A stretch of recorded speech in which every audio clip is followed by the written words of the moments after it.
юрист Валерий Табаков. И сегодня я выступлю не только в амплуа юриста, но и в амплуа историка. Не обычного историка, а историка украинской государственности. Сегодняшний выпуск видео о глубинных истоках украинской государственности. Я изложу взгляд, представляющий нетрадиционный шаблон украинской истории, а новый альтернативный взгляд на историю государственности суверенного украинского государства. История Восточной Европы – это мозаика из судеб народов, государств и культур, переплетенных в сложный узор, который со временем оформился в современные национальные идентичности. Среди этих фрагментов прошлого Великая Болгария VII века занимает особое место как первое суверенное государство, возникшее на землях современной Украины. Созданная под руководством Арганы и достигшая расцвета при хане Кубрате, она простиралась от Поднепровья до Приазовья, Крыма и Кубани, оставив неизгладимый след в истории региона. В отличие от более поздних эпох, отмеченных зависимостью и данью, Великая Болгария в период своего существования 632-665 годы не подчинялась внешним силам, утверждая независимость, которая стала прообразом будущей украинской государственности. Ее яркий и краткий век, последующая оккупация хазарами и реоккупация Олегом в 882 году формируют историю, где Киев, унаследовавший болгарское наследие, становится не просто городом, а символом преемственности власти. Я постараюсь раскрыть, как Великая Болгария заложила основы украинской государственности, опираясь на исторические факты и их интерпретации. Предвестница объединения история Великой Болгарии начинается не с громких битв, а с тихой, но решительной деятельности Арганы. Фигуры, чье имя дошло до нас через византийские хроники. Феофилакт Симаката в своей истории, написанной около 630 года, упоминает Аргану как вождя болгарского племени анагуров, обитавшего в степях Северного Причерноморья в конце VI – начало VII века. Ее правление, предположительно охватывающее период с 580-х по 620-е годы, пришлось на время, когда анагуры находились под угрозой со стороны аварского каганата, доминировавшего в Паннонии и прилегающих степях. Аргана, возможно, женщина, что делает ее исключительной в патриархальном мире кочевников. Проявила себя как искусный дипломат. В 598 году она отправила посольство к византийскому императору Маврикию, прося защиты от авар и предлагая союз. Этот шаг, зафиксированный в византийских источниках, не только укрепил позиции анагуров, но и заложил основу для их независимости. Аргана начала процесс объединения болгарских племен, включая анагуров, кутригуров и утигуров, которые до того времени враждовали между собой. Ее усилия были не просто борьбой за выживание, а попыткой создать политическую структуру, способную противостоять внешним угрозам. Хотя прямых свидетельств о ее военных походах нет, ее роль как предшественницы Кубрата подтверждается косвенно. Патриарх Никифор в краткой истории называет Кубрата родственником Арганы, возможно, племянником по материнской линии. Смерть Арганы около 620 года передала эстафету молодому Кубрату, чье воспитание в Константинополе стало ключом к следующему этапу болгарской истории. Кубрат – фигура более яркая и документально подтвержденная, возвысился на фундаменте, заложенном Арганой. Согласно хронографии Феофана Исповедника, он провел юность в Константинополе, куда попал как заложник в 610-х годах. Там при дворе императора Ираклия 610-641 годы Кубрат принял христианство. Около 619 года и получил титул патриция, знак доверия и союзничества с Византией, а также как факт, подтверждающий признание византийцами законности его власти. Вернувшись к своему народу, Кубрат в 632 году провозгласил создание Великой Болгарии, объединив разрозненные болгарские племена под знаменем рода Дула.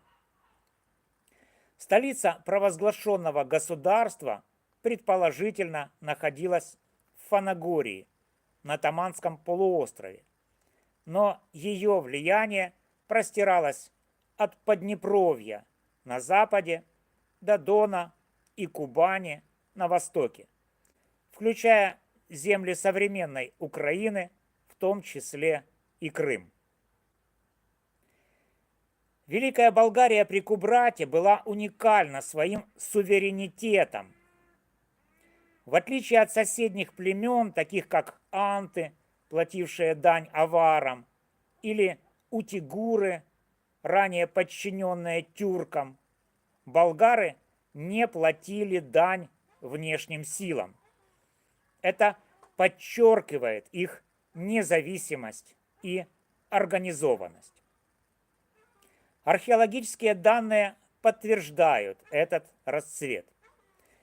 Перещепинский клад, обнаруженный в 1912 году близ села Малая Перещепино в Полтавской области Украины, включает более 25 килограммов золотых и 50 килограммов серебряных изделий, чаши, оружие, перстень с монограммой Кубратос и христианские кресты.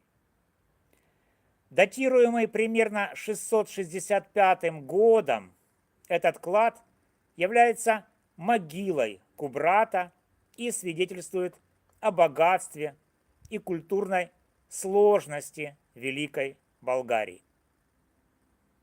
Киев, расположенный в Среднем Поднепровье, был одним из ее форпостов. Доказательством этого служит топоним Самбатос, упомянутый Константином Багрянародным в книге об управлении империей около 948 года, который является отголоском болгарского названия города, связанного с именем Шамбата и означающим высокую крепость. Кубрат поддерживал тесные связи с Византией, что отражалось не только в его личной вере, но и в дипломатии. Его союз с Ираклием помог сдерживать авар и хазар, укрепляя позиции болгар как самостоятельной силы. Однако его смерть около 665 года, как гласит легенда о пучке стрел, стала началом конца этого государства. Оккупация хазарами, утрата свободы, распад Великой Болгарии был стремительным. Кубрат завещал своим 5 сыновьям, Баяну, Аспаруху, Катрагу, Куберу и Алцеку сохранять единство. Но их разногласия сыграли на руку хазарскому каганату. Хазары, чья мощь росла на востоке после ослабления западно-тюркского каганата и смерти Ираклия, оккупировали земли болгар в Поднепровье и Приазовье к концу VII века.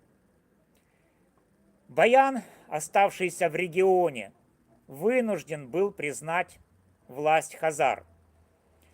И некогда независимые болгары начали платить дань как знак подчинения. Аспарух ушел на Дунай, основав Дунайскую Болгарию в 681 году. Катрак двинулся к Волге, а Кубер и Алцек направились на запад, оставив Приазовье и Поднепровье под хазарским контролем. Хазарская оккупация, длившаяся с конца VII до VIII века, изменила облик региона. Население Великой Болгарии, смешавшееся с местными славянами, антами и аланами, временно утратило суверенитет. Киев, уже существовавший как поселение, археологические слои VI-VII веков на Старокиевской горе подтверждают это, стал частью хазарской системы. Салтово-маяцкая культура, связанная с хазарами и их подданными, распространилась по Поднепровью, оставив следы в виде керамики, оружия и укреплений.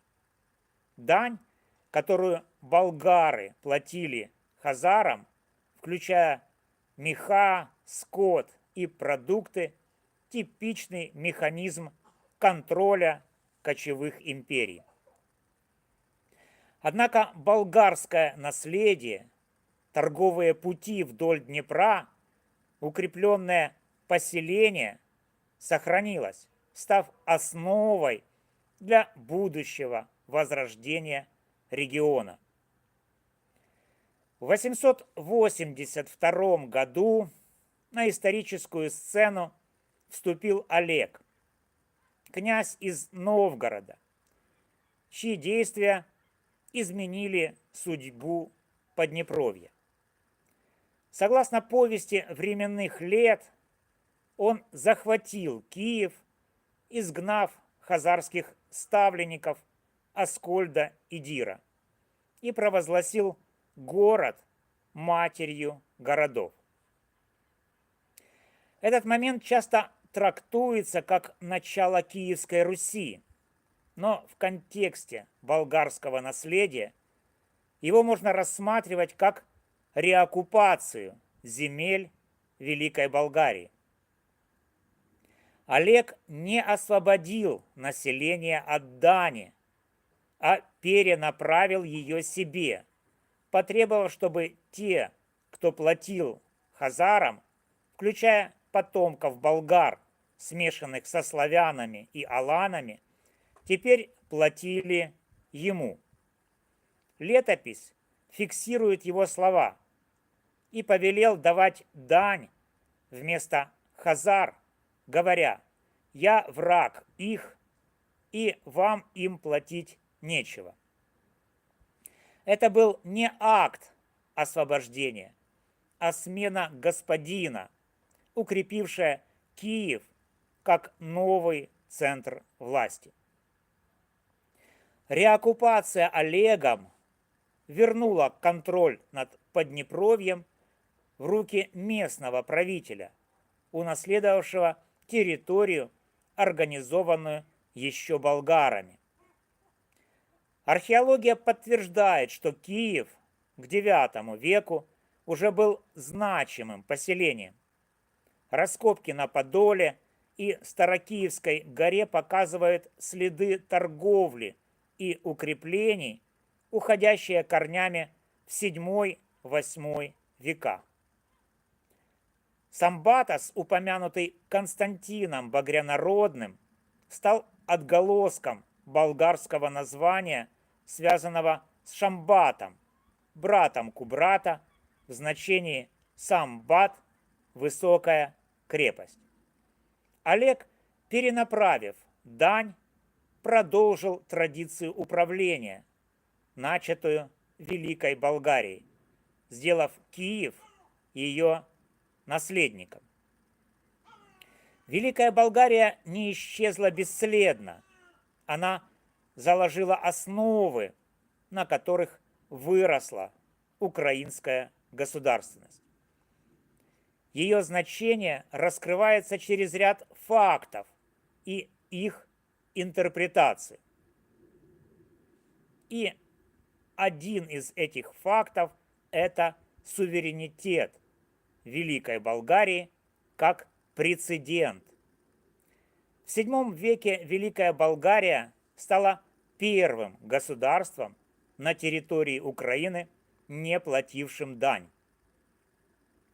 Ее независимость под руководством Арганы и Кубрата контрастирует с последующей хазарской оккупацией и реоккупацией Олегом, подчеркивая ее роль как пионера самостоятельности. Перещепинский клад – материальное доказательство этого суверенитета. Болгары укрепили Поднепровье, проложив торговые пути вдоль Днепра, которые позже стали основой пути из варяг в греки. Киев был их форпостом, что подтверждено ранними археологическими слоями и топонимом Самбатос. Их контроль над регионом создал инфраструктуру, унаследованную хазарами и Олегом.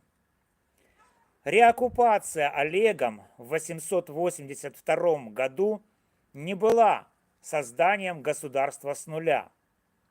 Олег взял под контроль земли, уже организованные болгарами, перенаправив дань и продолжив их традиции управления. Киев стал преемником Великой Болгарии, унаследовав ее стратегическое значение. Христианство Кубрата, укорененное в связях с Арганы с Византией, предвосхитило крещение Руси в 988 году при Владимире. Золотые кресты из Перещепинского клада и союз с Византией говорят о культурном вкладе, который позже стал частью украинской идентичности. Болгары принесли элементы византийской администрации и религии, которые укоренились в регионе. Таким образом, Великая Болгария – это не просто эпизод в истории Восточной Европы, а краеугольный камень украинской государственности. Ее суверенитет в VII веке, ее способность организовать Поднепровье сделали ее первым независимым, суверенным государством на этих землях. Оккупация хазарами и реоккупация Олегом в 882 году не уничтожили ее наследие, а преобразовали его. Олег, перенаправив дань себе, унаследовал структуру, созданную Арганой и Кубратом, превратив Киев в центр власти, чьи корни уходят к болгарскому прошлому. Великая Болгария дала начало процессу, который через века привел к современной Украине, государству, чья история началась не с прихода Олега, а с независимых степей VII века, где впервые зазвучал голос суверенитета Великой Болгарии Кубрата. Спасибо за внимание. С вами был Валерий Табаков.